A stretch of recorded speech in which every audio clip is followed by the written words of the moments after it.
Wildfires threatening popular resort towns in East Tennessee.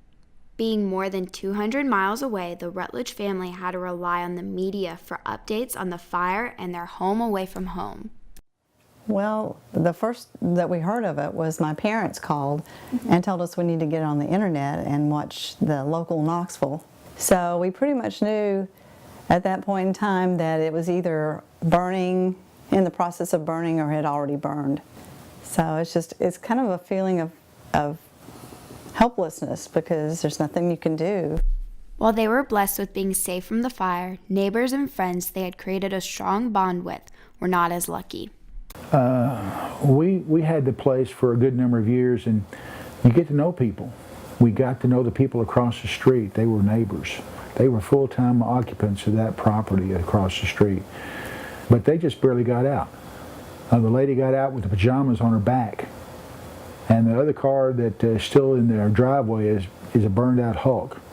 So they got out with one vehicle. If you can imagine that. Anybody just think about it.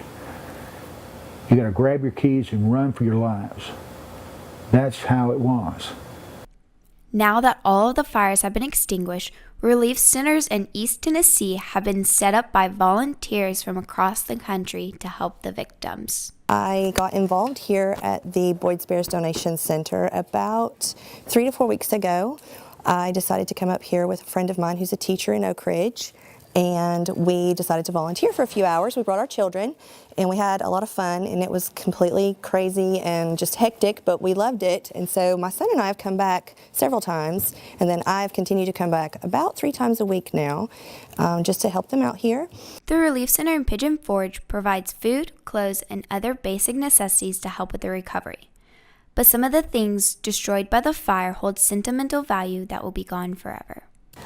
And everything in there was personal. We will miss what was there before because of the fact that we were blessed with friends who came up and helped us when we had needs, and you've got fingerprints there. The Rutledge family and so many others are heartbroken over the results of the wildfire. Katie Hart, WBHS 9 News.